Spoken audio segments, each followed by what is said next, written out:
सुनो बच्चों, ये आपको बाइनोमियल थ्योरम के ही कंटिन्यूएशन में, बाइनोमियल थ्योरम के कंटिन्यूएशन में मिडिल टर्म पर बेस्ड क्वेश्चन सॉल्व करना है। How to write the middle term in the expansion. तो आपको सिंपल, आपको पहले बताया गया है कि अगर मान लो यहाँ 1 3 5, यही हमने एग्जांपल लिया था, 1 3 5 7 9 15 21, कितने टर्म्स है भाई? कितने टर्म्स है यहाँ पर? 7 टर्म्स। सो ध्यान दो भाई, इधर इसके आपको ये जैसे नंबर्स लिखे हुए हैं छोटी क्लासेस में, मीडियन पर आया गया, यहाँ में मिडिल टर्म लिखना है। तो आप देखते हो कि how many terms are there. अगर नंबर ऑफ टर्म्स ऑड है तो एक ही मिडिल टर्म होता है, और यहां पर 7 टर्म्स है जो कि ऑड है, तो एक मिडिल टर्म होगा, कौन सा? n+1/2th term is the middle term, मतलब 7+1/2th टर्म, मतलब क्या हो गया? 4th term is the middle term. पता चल गया, middle term is the 4th term.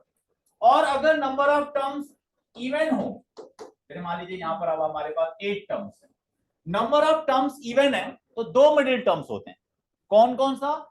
n/2th term और उसका नेक्स्ट, ठीक है, मतलब 4th टर्म और 5th टर्म, दो मिडिल टर्म हो जाती है, ये दो बीच में पहले। क्लियर है ना? तो मिडिल टर्म तो आपको आता है इस तरह से लिखना। यहां पर जो क्वेश्चन पूछे जाते हैं, पहले आसान क्वेश्चन से स्टार्ट करेंगे। किसी भी एक्सपेंशन में अगर आपको मिडिल टर्म लिखना है, how to write the middle term in the expansion of a binomial, जैसे पूछा जाएगा 3 -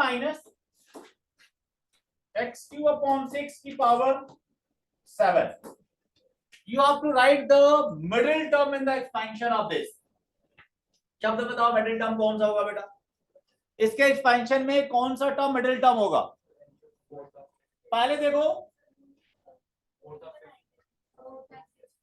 और 5th, बिल्कुल। सबसे पहले इस पावर पर मत जाना भैया, आप इसके एक्सपेंशन में नंबर ऑफ टर्म्स लिखना। Number of terms in the expansion कितना होगा भाई? रचित बताओ। Number of terms in the expansion 8, which is an even number, which is an even number। Clear है ना भाई? आपको ये देखना है कि इसके एक्सपेंशन में कितने टर्म्स हैं, और एक्सपेंशन में अगर आपके टर्म्स आएंगे 8 which is an even number, तो there are two middle terms। कौन कौन से? 4th and 5th, 4th and 5th, there are two middle terms। ठीक है, अब बेटा 4th टर्म और 5th टर्म लिखना आता है तुम्हें? 4th टर्म भी लिखना आता है और 5th टर्म भी लिखना आता है। तो अब मैं मिडिल टर्म पर बेस्ड एक बहुत अच्छा क्वेश्चन दे रहा हूं, जो आपके मोस्ट ऑफ द एग्जाम्स में एट द स्कूल लेवल पर आता है। आप उसको ट्राई करिए। लिखिए, क्वेश्चन लिखो बेटा, इधर देखो, तो वो डिस्ट्रैक्ट हो जाएंगे, उनको भी पढ़ने दो आप, उनको तो एग्जाम देना है, तुम्हें तो देना नहीं। तुम्हारी वहां पर अभी मैं असाइनमेंट की क्लास करवा रहा हूँ थोड़ी देर में, जब तक इनको पढ़ाऊंगा तब तक तुम असाइनमेंट लिखोगे। लिखो भाई, show that the middle term in the expansion of 1 + x⁴n, 1 + x⁴n के एक्सपेंशन में मिडिल टर्म प्रूव करना है। show that the middle term in the expansion of 1 + x⁴n is 1 × 3 × 5 and so on, 2n - 1 upon n factorial into 2n into x⁴n, where n is a positive integer, where n is a positive integer। ये है, करो। show that the middle term in the expansion of 1 + x⁴n is this। आपको इसके expansion में middle term ये prove करना है। ठीक है, लिखो मिडिल टर्म, इसके एक्सपेंशन में मिडिल टर्म लिखो।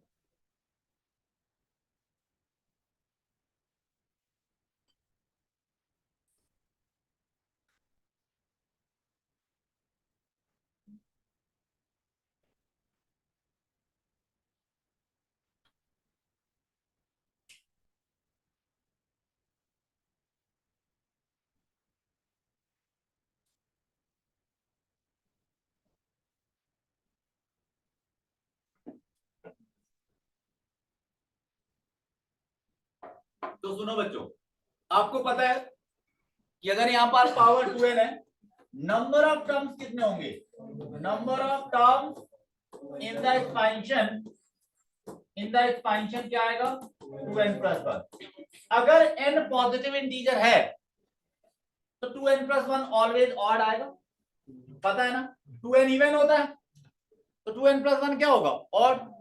ये पता चल गया कि जो नंबर ऑफ टर्म्स है इन द एक्सपेंशन वो ऑड है, और if number of terms odd है तो एक ही मिडिल टर्म होगा। कौन सा मिडिल टर्म होगा, middle term will be number of terms plus 1 by 2h term, मतलब 2n plus 2 by 2, तो n plus 1th टर्म आ गया। अभी तो हमने ये पता किया, बताओ बच्चों ये क्लियर है, which term is the middle term, n plus 1th term is the middle term, got it। अब बच्चों हमें n प्लस 1th टर्म पता करना है और बताना है कि n plus 1th term in the expansion ये होगा। ये प्रूव करना है हमें कि इसके एक्सपेंशन में जो मिडिल टर्म आएगा वो ये आएगा 1 into 3 into 5 and so on up to 2n minus 1 upon factorial n into 2 की पावर n into x की पावर n। तो अब हमें ये तो पता चल गया कि n plus 1th term is the middle term. अब n प्लस 1th टर्म लिखा जाए तो n प्लस 1th टर्म लिखते हैं बच्चों। आप 1 प्लस एक्स की पावर 2n के एक्सपेंशन में n प्लस 1th टर्म लिखिए। तो n प्लस 1th टर्म अगर लिखने के लिए कहा जाए तो राधिका बताओ n प्लस 1th टर्म क्या होगा इसके एक्सपेंशन में। हाँ सी n 1 की power 2n minus n x की पावर n, ठीक है। 1 की पावर ये तो ये 1 ही हो गया, तो आ गया 2n cn और x की पावर n, ये आ गया। बट ये तो आंसर दिया नहीं, ये आंसर नहीं दिया, उन्होंने कुछ और तरह से डिफरेंट फॉर्मेट्स में आंसर दिया हुआ है। तो इसका मतलब अब हमें इसको सिंपलीफाई करना है। ये 2n की जगह में कुछ और नंबर दिया गया, x की पावर n तो है। अब 2n की वैल्यू लिखो, ये आएगा 2n factorial upon 2n minus n factorial into n factorial into x की पावर n, ठीक बात है बच्चों। तो अब हम फाइनली 2n फैक्टोरियल अपॉन ये n factorial into n factorial, अभी तक जो सिंपलीफिकेशन हो पाया है वो हो पाया 2n factorial upon n factorial into n factorial into x की पावर n। नोट नहीं करना बच्चों, मैं अभी दिखा दूंगा, आप फिर अभी कैलकुलेशन समझ लो, क्योंकि कॉन्सेप्ट तो n प्लस 1 तक ही था, उसके आगे तो सारा कुछ कैलकुलेशन ही है। हमें सिर्फ ये पता चल गया था कि n plus 1th term is the middle term, तो n प्लस 1th टर्म हमने पता कर लिया, n प्लस 1th टर्म ये आया, आंसर ये नहीं था, हम आगे बढ़े 2n की वैल्यू लिख दी, 2n की वैल्यू ये आ गई, अभी भी आंसर नहीं। अब मैं 2n फैक्टोरियल का मीनिंग जो होता है वो लिखूंगा। तो नेक्स्ट स्टेप में देखो भाई, अभी तक हम जो पहुंच पाए हैं वो यहाँ तक पहुंच के आए हैं, जो मिडिल टर्म आया है मेरा वो 2n फैक्टोरियल, स्लाइड पीछे कर दो, अभी कर लेता हूं, अभी दिखाऊंगा सारा स्टेप बेटा। चलो एक स्टेप देख लो, ये है, ठीक है सर। ठीक है। अभी तो बेटा पूरी कैलकुलेशन आप नोट कर लेना चाहे। तो इसके बाद जो अभी मिडिल टर्म आया हमारा, मिडिल टर्म ये आया, आंसर ही नहीं दिया है। तो बच्चों फैक्टोरियल 7 का मीनिंग क्या था, 7 से शुरू करते हो, 7 into 6 into 5 into 4 into 3 into 2 into 1 तक पहुंचोगे। कोई भी नेचुरल नंबर है उसका फैक्टोरियल लिखना शुरू करोगे तो रिड्यूस करते करते अल्टीमेटली तो आपको 1 तक पहुंच जाना है। 2001 का फैक्टोरियल है तो 2001 फिर 201999 ऐसे करते करते 3 into 2 into 1 तक ही पहुंच जाओ। तो 2n फैक्टोरियल का मतलब क्या हुआ, 2n फैक्टोरियल का मतलब 2n minus 1, 2n minus 2, 2n minus 3, 2n minus 4, ऐसे ही करते करते जो है ना 4 into 3 into 2 into 1 तक पहुंच जाओ। रिड्यूस करते करते वो 1 तक तो जाएगा ही जाएगा।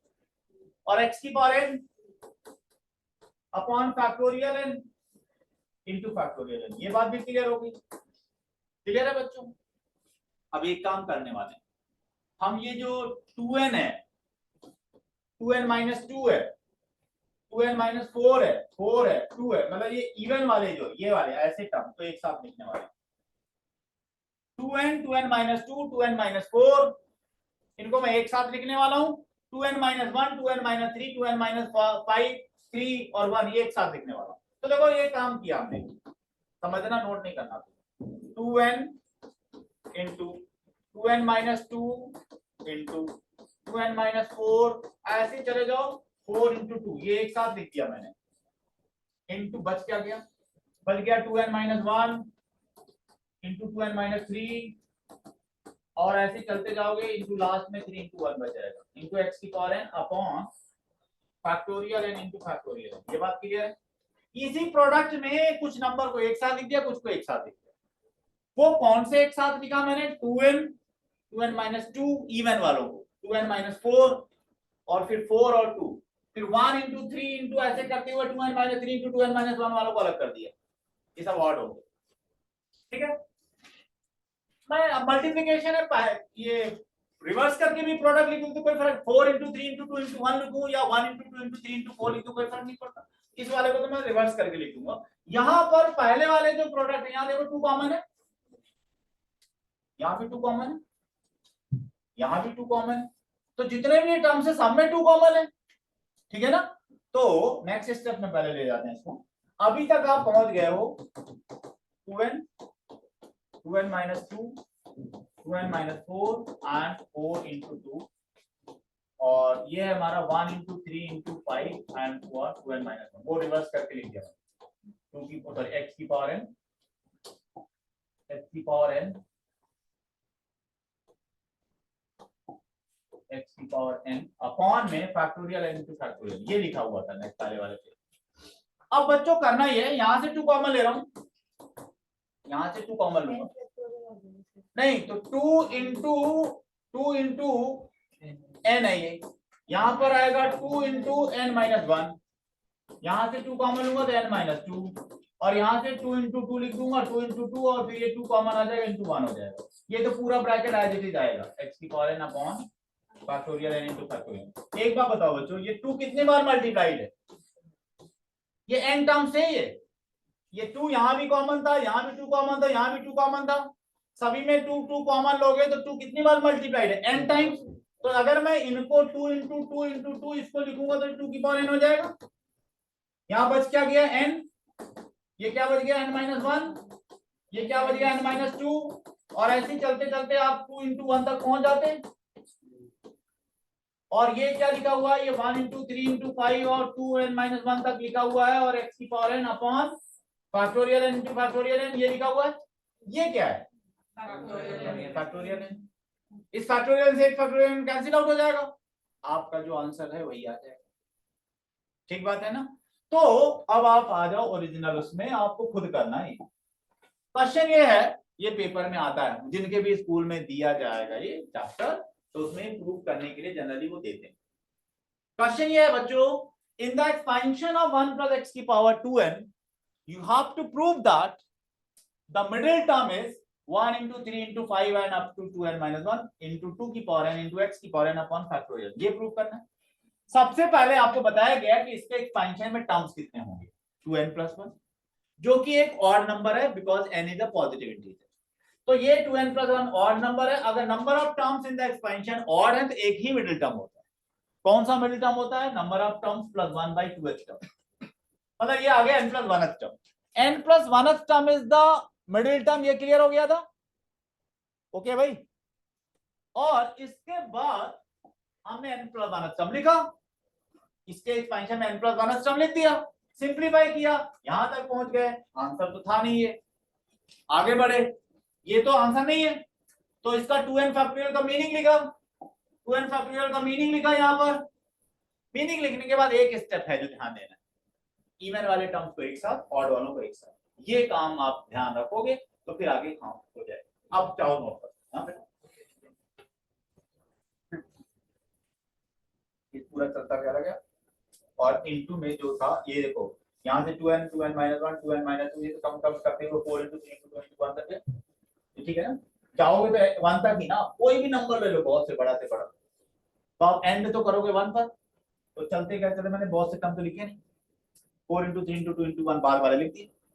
अब बेटा क्या किया है, तुम्हें यहाँ तक क्लियर है?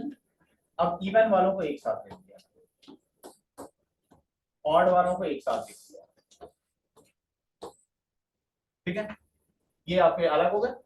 अब इनमें हमने सब में 2 कॉमन है, सब में 2 कॉमन लिया, तो जब 2 कॉमन लिया हमने तो ये 2 की पावर n आ जाएगा, ये n बच गया, n-1 बच गया, n से शुरू होकर के 1 तक और n टर्म्स है, तो ये n फैक्टोरियल हो जाएगा, n फैक्टोरियल से n फैक्टोरियल कैंसिल आउट हो जाएगा, जो आंसर है वही आपका।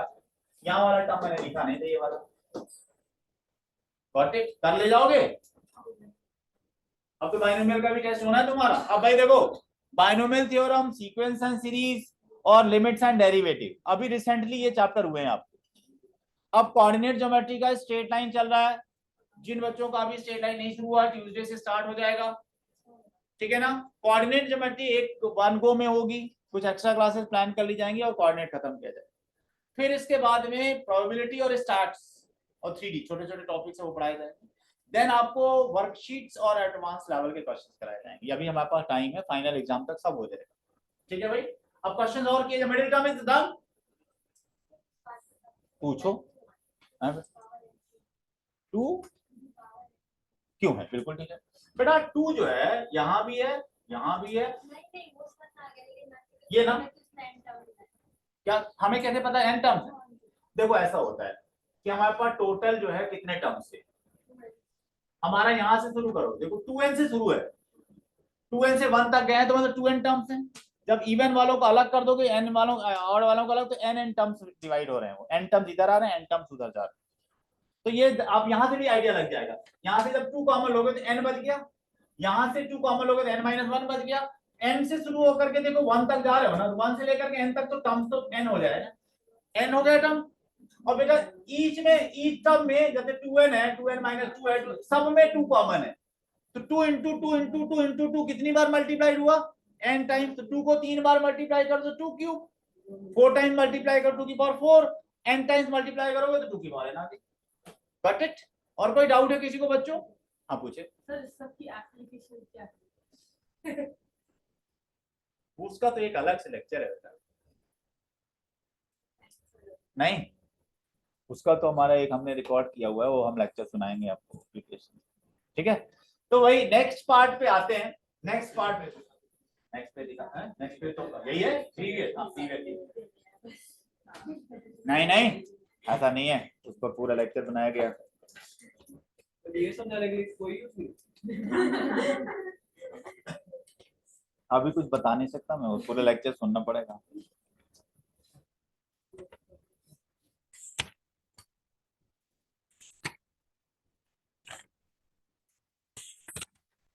अच्छा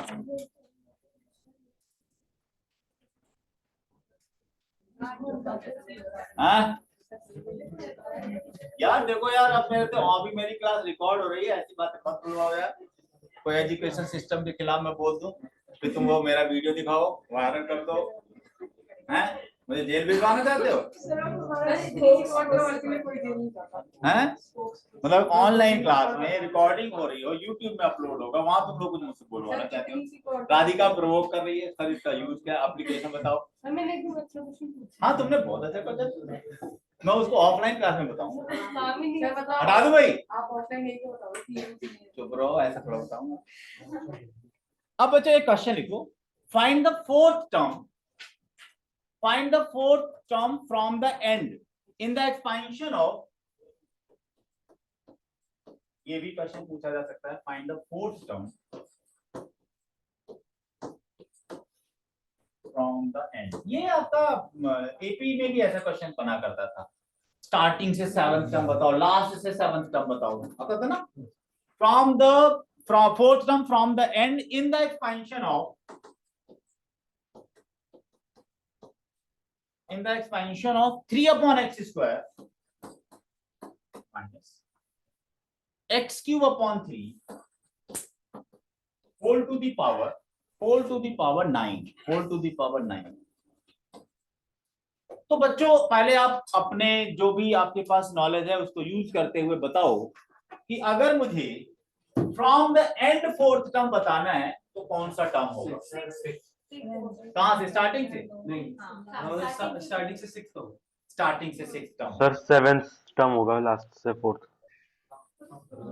बिल्कुल 7th टर्म सही बताया। टोटल टर्म्स कितने हैं? 10।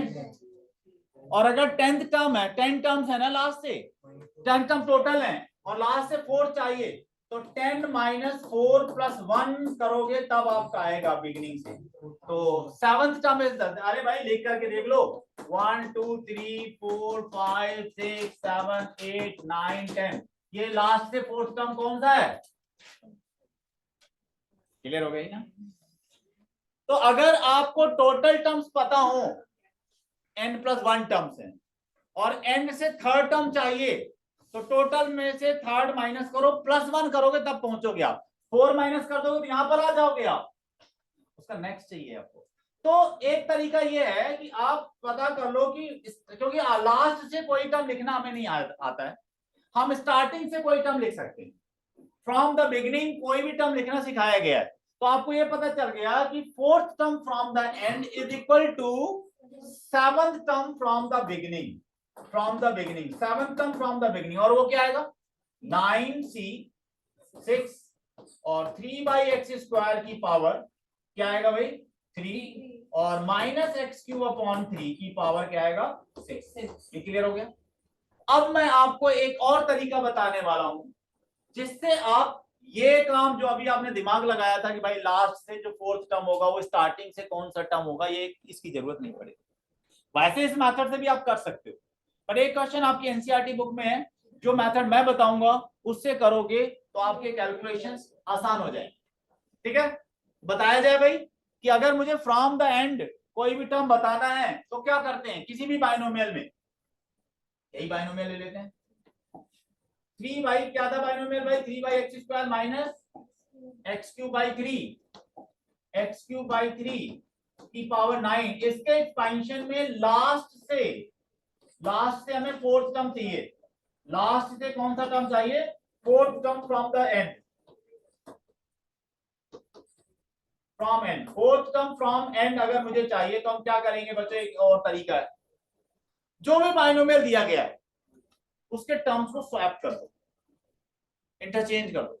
बाइनोमियल के टर्म्स को आप इंटरचेंज कर दो, मतलब इसको पहली पोजीशन पर ले आओ, इसको दूसरी पोजीशन पर ले आओ, नया बाइनोमियल मिल जाएगा। नया बाइनोमियल क्या मिल जाएगा -x³ प्लस 3/x² की power 9। After swapping the terms जो नया बाइनोमियल आए उसके एक्सपेंशन में from the beginning 4th term निकाल लो आप। ठीक है ना? तो अब हम इसके एक्सपेंशन में 4th term from the beginning निकालेंगे, वो गिवन बाइनोमियल के एक्सपेंशन में एंड से जो 4th टर्म है उसके इक्वल आएगा। कर सकते हो, देखो अब क्या आएगा। अब मुझे बाइनोमियल मैंने बाइनोमियल के टर्म्स को स्वैप कर दिया, ये बाइनोमियल आ गया, इसके एक्सपेंशन में अब आप स्टार्टिंग से 4th टर्म निकालो, क्या आएगा भाई, वो आएगा हमारा आएगा 9c क्या आएगा 3 ओके और -x³ की पावर 6 और 3/x² की पावर। हाँ मतलब आपको जो कन्वीनियंट लगे वो कर सकते हो। अब मैं एक क्वेश्चन दे रहा हूं जिसमें आप अपना सारा कैलकुलेशन करोगे। ठीक है, पता चल गया मैंने लास्ट में क्या बताया? अच्छा, अब आप एनसीईआरटी बुक निकालिए सब लोग। एनसीईआरटी बुक में एक क्वेश्चन है, पेज नंबर 175, क्वेश्चन नंबर 8, ये भी मोस्टली पूछा जाता है। फाइंड n पता करना है। If the ratio of 5th term from the beginning to the 5th term from the end in the expansion of 4th root of 2 plus 1/4th root of 3 to the power n is √6:1। अगर किसी binomial, ये binomial दिया है, इस binomial के expansion में 5th term from the beginning and 5th term from the and का जो रेशियो है वो गिवन है √6:1। तो आप n की वैल्यू बताओ। क्वेश्चन नंबर है 8, मिसलेनियस का 8 question, page number 175। Page number 175 miscellaneous का 8 क्वेश्चन है, आपके पेपर में जनरली पूछा जाता है, इसको आप करें। कॉन्सेप्ट सारे कवर्ड हैं जो एटलीस्ट आपके स्कूल एग्जामिनेशन पर बेस्ड कॉन्सेप्ट हैं। वैसे तो बहुत बड़ा चैप्टर है ये और एंट्रेंस के बच्चों के लिए पढ़ाते रहेंगे हम इसको अभी, और बट जिसका सिर्फ स्कूल लेवल का एग्जाम है उसके कॉन्सेप्ट कवर्ड। क्वेश्चंस कराए जाएंगे। ट्राई करो भाई, सब कुछ तो पता है, कैलकुलेशन करो।